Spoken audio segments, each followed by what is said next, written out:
have the following characteristics. Development of integrated circuits, third generation में IC का development हुआ, consumed less power and generated less heat, कम बिजली खपत होती थी और गर्मी जो पैदा होती थी वो भी काफी कम थी। Use of SSI and MSI technology, इसमें एसएसआई और एमएसआई टेक्नोलॉजी का इस्तेमाल होने लगा। Use of high level languages, इसके अंदर में प्रोग्रामिंग के लिए निर्देश देने के लिए प्रोग्रामिंग के लिए हाई लेवल लैंग्वेजेस का प्रयोग होने लगा। पोर्टेबल एंड मोर रिलायबल, ये एक जगह से दूसरे जगह ले जाने में आसान था और रिलायबल था, इस पे भरोसा किया जा सकता था। Commercial production became easier and cheaper, और इसका व्यावसायिक उत्पादन भी संभव हो पाया। आसान व्यावसायिक उत्पादन आसान हुआ और सस्ता हो गया, मतलब आम लोग भी इसको खरीद सकते थे, यूज कर सकते थे। Fourth generation, early 1970s to till date, fourth generation का पीरियड है शुरुआत का 1970 से लेके अभी तक का समय। इसमें टेक्नोलॉजी इस्तेमाल किया गया था microprocessors. Fourth generation computers are the modern day computers, fourth generation computer को आज का जो आधुनिक कंप्यूटर बोलते हैं उसको ही फोर्थ जनरेशन कंप्यूटर ही बोलते हैं। The size started to go down with the improvement in the integrated circuits. IC में जैसे जैसे इम्प्रूवमेंट हुआ, विकास हुआ और बेहतर बनता चला गया, वैसे वैसे क्या हो गया, कंप्यूटर का साइज छोटा होता चला गया। Very large scale integration, VLSI एक अलग तरह का टेक्नोलॉजी है जो कम जगह पे बहुत ज्यादा मात्रा में आईसीस को कंपोनेंट्स को इंटीग्रेट किया जाता है, उसको बोलते हैं very large scale integration and ultra large scale integration, ultra large scale integration ULSI। ये दो नए टेक्नोलॉजी आए तो कंप्यूटर का साइज और छोटा होता चला गया। Ensured that million of components could be fit into a small chip. इन दो टेक्नोलॉजीज ने ये सुनिश्चित किया कि छोटे से चिप के ऊपर में बहुत ज्यादा से ज्यादा मिलियंस मीन्स लाखों या करोड़ों कंपोनेंट्स को फिट किया जा सके। It reduced the size and price of computers at the same time, increasing power efficiency and reliability. इससे क्या हुआ कि कंप्यूटर का साइज और उसका दाम जो है धीरे धीरे कम होता चला गया, और उसी समय इसमें क्या हुआ कि ये पावर कंजम्पशन कम होता चला गया, एफिशिएंसी उसका काम करने का मतलब काफी समय तक काम करना, सही तरीके से काम करना और रिलायबल, जिस पे भरोसा किया जा सके, वैसी मशीन बनता चला गया। The Intel 4004 chip developed in 1971, Intel ने एक चिप बनाया जिसको एक नंबर दिया गया था इंटेल 4004, उसको बनाया गया था 1971 में। Took the integrated circuit one step further, जिसकी वजह से क्या हुआ कि इंटीग्रेटेड सर्किट जो है आईसी जो है एक कदम आगे और चला गया। By locating all the components of a computer like central processing unit, memory, input and output controls on a minuscule chip. इस इंटेल 4004 में क्या हुआ था कि बहुत ही छोटे चिप के ऊपर में ही सारे कंप्यूटर के कंपोनेंट्स को इंटीग्रेट कर दिया गया, जैसे कि उसमें सेंट्रल सीपीयू को भी इंटीग्रेट किया गया, मेमोरी को भी इंटीग्रेट किया गया, और इनपुट और आउटपुट का कंट्रोल जो था उसको भी उसी एक सिंगल छोटे से चिप के ऊपर में ही इंटीग्रेट कर दिया गया। The continued improvement allowed the networking of computers for the sharing of data, और जैसे जैसे क्या हुआ इंप्रूवमेंट होता चला गया, इससे क्या हुआ कि कंप्यूटर्स का नेटवर्किंग संभव होता चला गया ताकि डेटा को हम लोग शेयर कर पाए एक कंप्यूटर से दूसरे computer. Local area network LAN, wide area network WAN, were potential benefits in that they could be implemented in corporations and everybody could share data over it. और ये बेनिफिट थे, LAN WAN बेनिफिट मिले बड़े बड़े संगठनों को और बहुत सारे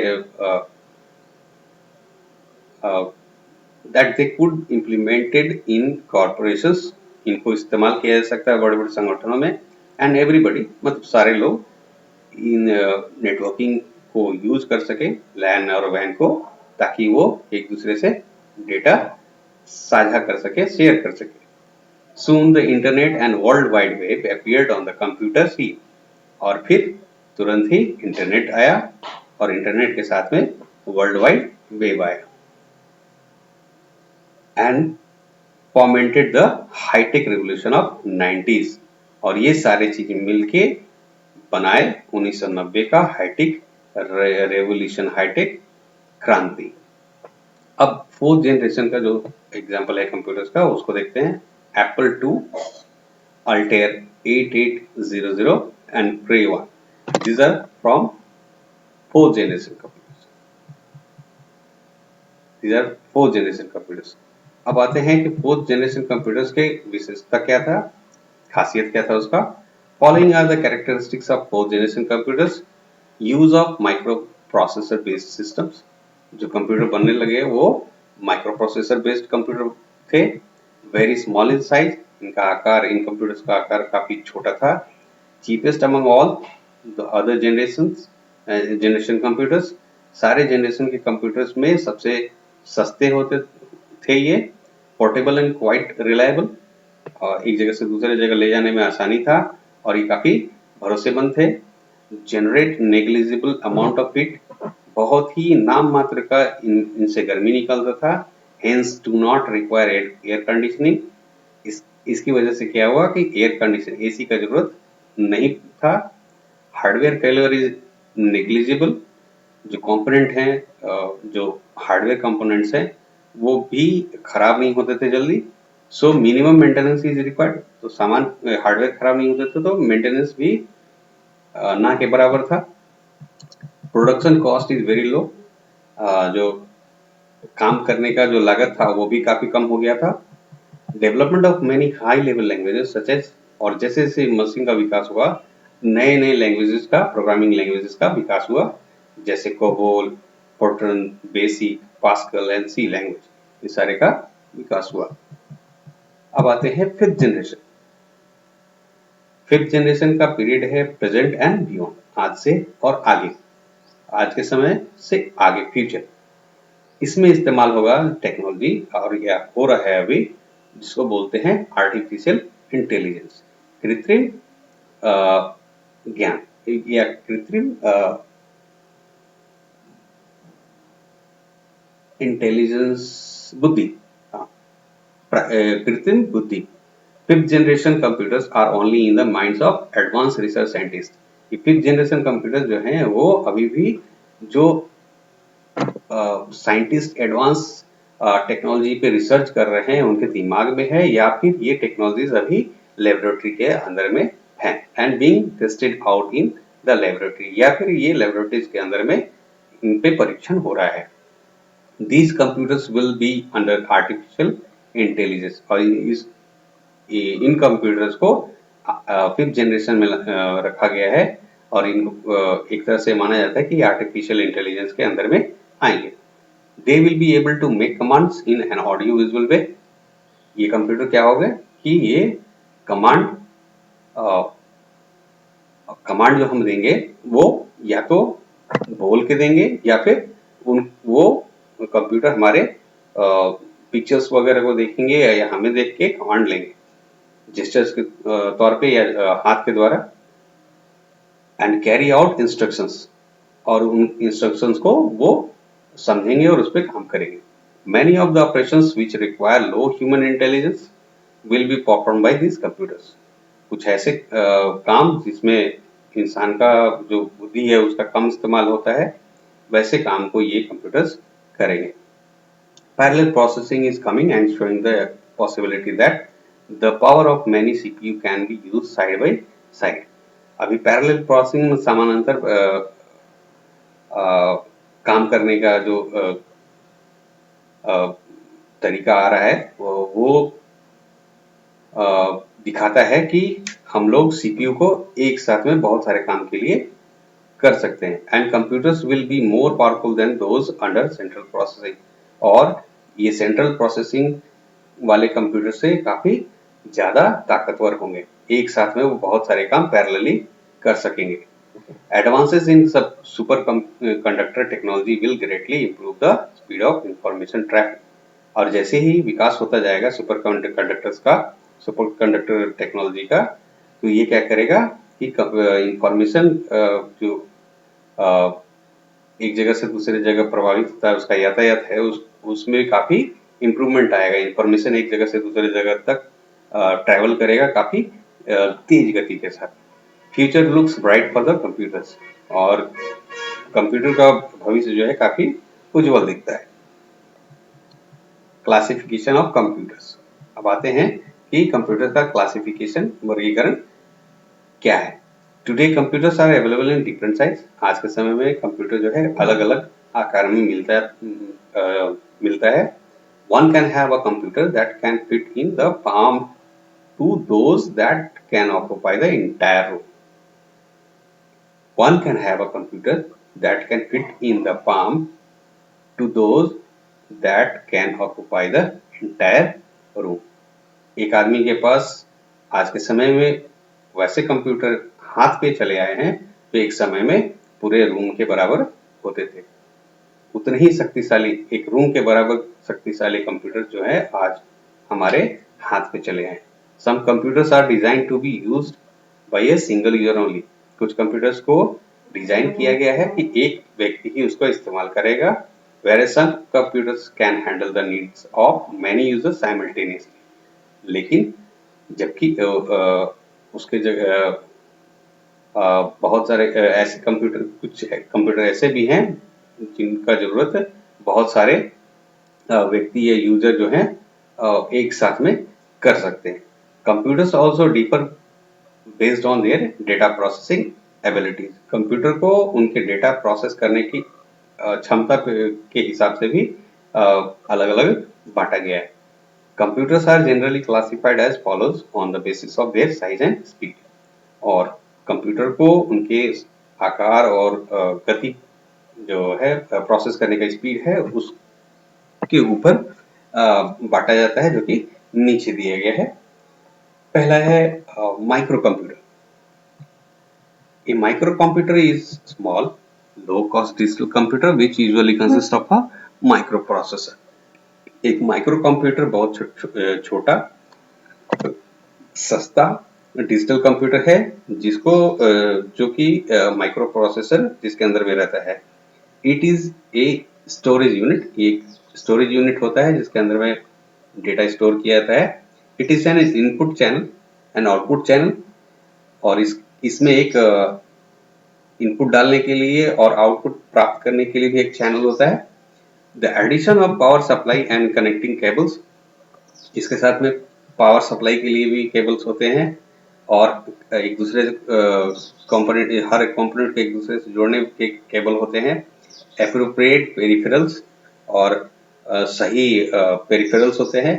peripheral devices means keyboard, monitor, printer, disk, drives and others. ये पेरिफेरल सही तरीके से होते हैं इसमें। एंड ऑपरेटिंग सिस्टम होता है इसमें कंप्यूटर को चलाने के लिए। And other software programmes can provide a complete micro computer system. और इसके अंदर में और भी बहुत सारे सॉफ्टवेयर होते हैं जो कि एक पूरे माइक्रो कंप्यूटर सिस्टम को कंप्लीट करते हैं। The computer is generally the smallest of the computer family. ये कंप्यूटर के परिवार के सबसे छोटे सदस्य होते हैं। Originally these computers were designed only for individual users. शुरुआत में या साधारणतया या असल रूप में इनको बनाया गया था किसी एक खास व्यक्ति को इस्तेमाल करने के लिए। But nowadays they have become powerful tools. लेकिन आज के समय में ये बहुत ही शक्तिशाली अस्त्र बन गए हैं या औजार बन गए हैं फॉर मैनी बिजनेसेस, बहुत सारे व्यवसाय के लिए। दैट व्हेन नेटवर्क टुगेदर, जब इसको हम लोग एक दूसरे से जोड़ते हैं, सारे डिवाइसेस को एक दूसरे के साथ जोड़ते हैं, can serve more than one user. तो ये एक साथ में बहुत सारे यूजर्स को सर्व कर सकता है, सेवा कर सकता है। IBM PC Pentium 100 ये कंप्यूटर का एग्जांपल है। IBM PC Pentium 200 and Apple Macintosh are some of the examples of microcomputers. ये microcomputers के example हैं. IBM PC Pentium 100, IBM PC Pentium 200. ये IBM के प्रोडक्ट हैं और Apple Macintosh ये Apple का प्रोडक्ट है. माइक्रोकम्प्यूटर्स इंक्लूड डेस्कटॉप. माइक्रोकम्प्यूटर के अंदर में कौन सा कंप्यूटर आता है? Desktop, laptop and handheld model such as personal digital assistants. ऐसे डिवाइसेस जो हाथ में पकड़े जाते हैं, उसमें से एक फेमस है पर्सनल डिजिटल असिस्टेंट. अब आते हैं डेस्कटॉप कंप्यूटर्स. माइक्रो कंप्यूटर्स में desktop computers. A desktop computer or a personal computer is the most common type of microcomputer. ये desktop computer जो है एक पर्सनल कंप्यूटर है जो कि बहुत ही सामान्य तौर पे देखा जा सकता है, मिलता है. Is the most common type of micro computer. Micro computer का एक बहुत ही साधारण प्रकार है. It is fit comfortably on desktop top of a desk. इसको आसानी से किसी एक डेस्क पे रखा जा सकता है. Typically with the monitor in front. इसमें आगे में मॉनिटर रहता है and the system unit on the side. और इसका जो सीपीयू जो सिस्टम होता है वो बगल में होता है. The major criterion behind the importance of the PC is that they are not very expensive for the individuals. सबसे बड़ा कारण है कि ये पीसी जो है काफी एक इंसान के लिए या एक व्यक्ति के लिए महंगे नहीं है. और फॉर द स्मॉल बिजनेस, एक व्यक्ति के लिए या बिजनेस के लिए पीसी महंगे नहीं है. Some of the major personal computer manufacturers are. और जो पर्सनल कंप्यूटर बनाने वाले जो निर्माण करता है उनमें से आज के समय में कुछ कंपनी है जिनका नाम है Apple, IBM, Dell and HP. Hewlett Packard, short में इसको HP बोलते हैं. अब आते हैं laptop. A laptop is a portable computer that a user can carry around. एक लैपटॉप जो होता है वो भी पीसी ही होता है जिसको हम लोग एक जगह से दूसरे जगह आसानी से लेके जा सकते हैं. Since the laptop resembles a notebook, laptop एक कॉपी की तरह, बुक की तरह लगता है. It is also known as notebooks. इसीलिए इसको नोटबुक भी बोलते हैं. They are small computers enclosing all the basic features of a normal desktop computer. इसके अंदर में एक डेस्कटॉप कंप्यूटर के जितने भी फीचर्स होते हैं, ठीक है, उसको सारे को एक जगह पे रखा हुआ रहता है. सारे पार्ट्स मिलाए हुए रहते हैं और सारे features same to same desktop computer के रहते हैं. The biggest advantage of laptop is that they are lightweight. सबसे बड़ा लाभ है लैपटॉप का कि ये काफी हल्के होते हैं and can be used anywhere at any time. और इसको कहीं भी कभी भी इस्तेमाल किया जा सकता है. Specially while travelling. ज्यादातर जब हम एक जगह से दूसरे जगह जा रहे होते हैं या ट्रेवल कर रहे होते हैं तो उस समय हम इसका इस्तेमाल कर सकते हैं लैपटॉप का. However they do not need any external power supply as a rechargeable. फिर भी इनको बाहर से पावर सप्लाई देने की जरूरत नहीं होती है क्योंकि ये इनके अंदर में रिचार्जेबल, मतलब जिसको दोबारा चार्ज किया जा सकता है, ऐसी battery is completely self-contained. Moreover, they do not need any external power supply as a rechargeable battery is completely self-contained. तो ये जो इसमें रिचार्ज बैटरी लगी रहती है उसकी वजह से इसमें अलग से पावर सप्लाई देने की जरूरत नहीं पड़ती है. इसका बैटरी जो है काफी अपने आप में काफी होता है काम करने के लिए. एक डेढ़ घंटे ये बैकअप आराम से दे देता है. However, they are expensive as compared to desktop computer. लेकिन ये कंप्यूटर क्या है, फिर भी डेस्कटॉप से ये लैपटॉप जो है काफी महंगा होता है. हैंडहेल्ड कंप्यूटर्स, हाथ में पकड़ने वाले computer. A handheld computer such as PDA is a portable computer that can be conveniently stored in a pocket and used while the user is holding it. हाथ में पकड़ने वाला PDA जो है वो पोर्टेबल कंप्यूटर होता है और इसको आसानी से हम अपने पॉकेट में डाल सकते हैं और इसको आसानी से यूज करते समय हम हाथ में पकड़ सकते हैं. PDAs are essentially small portable computers. ये बहुत ही छोटे कंप्यूटर्स होते हैं, are slightly bigger than the common calculators. लेकिन ये हमारे कैलकुलेटर से थोड़े से बड़े होते हैं. The monitor is very small.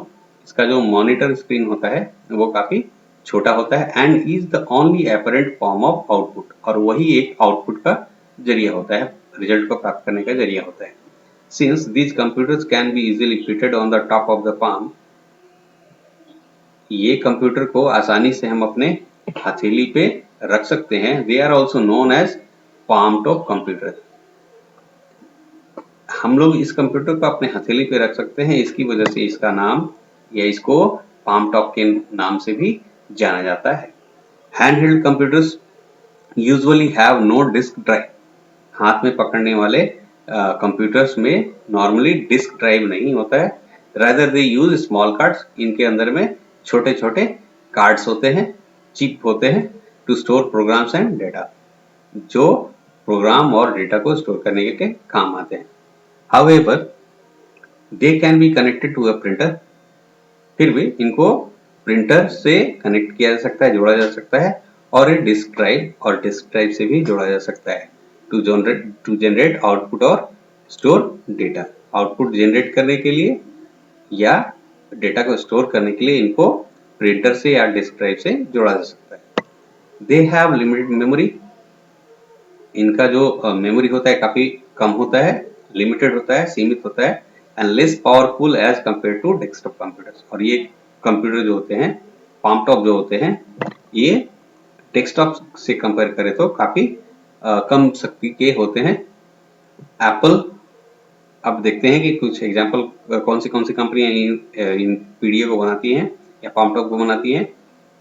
Apple, Newton, Cassiopeia and Franklin E. Mann are some of the examples of handheld computers. ये PDA या handheld computers के कुछ एग्जाम्पल हैं. Mini computer. A mini computer is much larger than micro computer and also much more expensive.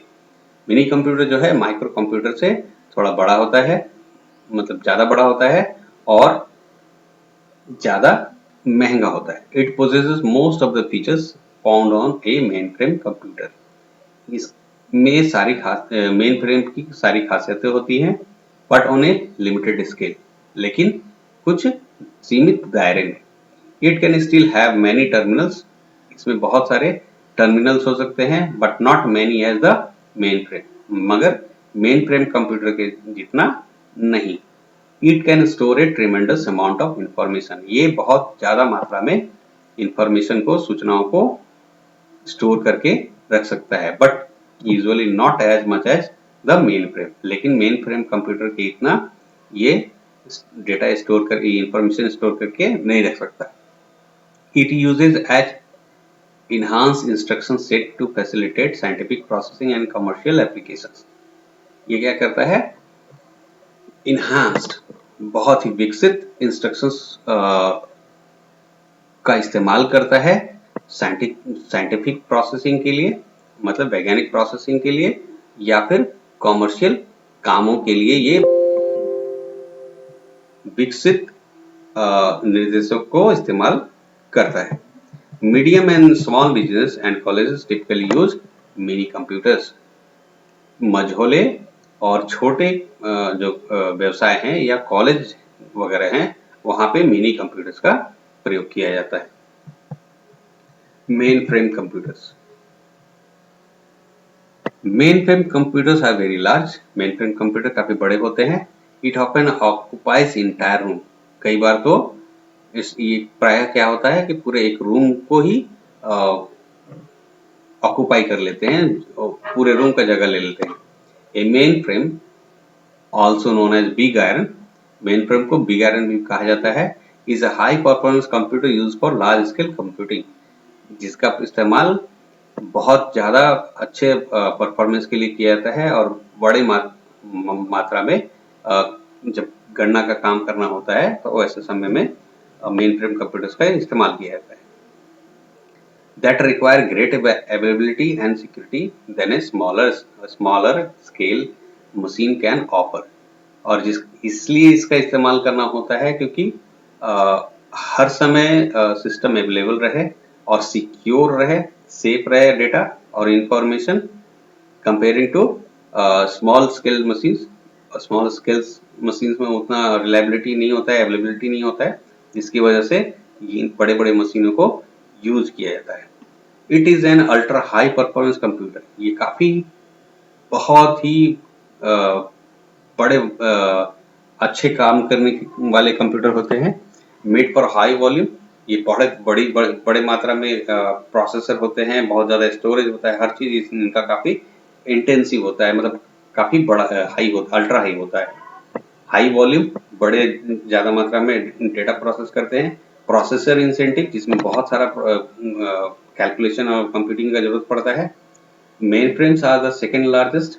Main frame जो है दूसरा सबसे बड़ा माना जाता है ऑफ द कंप्यूटर फैमिली, और ये कंप्यूटर फैमिली का दूसरा सबसे बड़ा कंप्यूटर माना जाता है इन कैपेबिलिटी एंड साइज, काम करने की क्षमता पे और इनके आकार में इनको दूसरा बड़ा कंप्यूटर माना जाता है। Mainframes have been associated with centralized rather than distributed computing।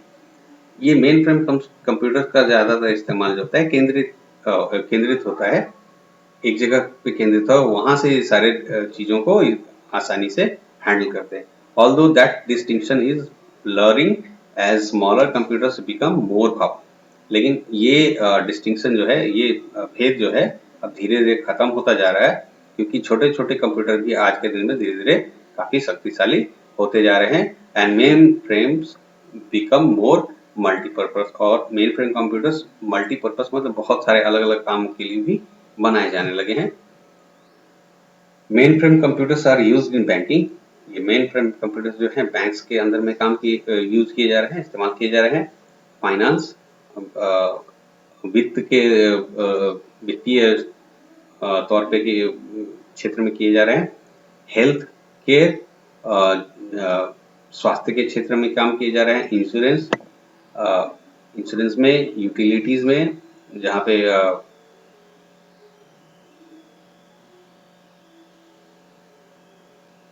Utilities में गवर्नमेंट, सरकारी and other public and private enterprise, और सरकारी और प्राइवेट कंपनियों के अंदर में भी इनका इस्तेमाल किया जा रहा है। दे आर लार्ज, ये काफी बड़े हैं। पावरफुल कंप्यूटर्स, काफी शक्तिशाली कंप्यूटर हैं। Design to handle great volume of complex data, इनको इस तरह से डिजाइन किया है कि बड़े बड़े डेटा, जटिल डेटा को हैंडल कर सके। एंड प्रोसेस बल्क इंफॉर्मेशन, और काफी मात्रा में सूचनाओं को ये प्रोसेस कर सके।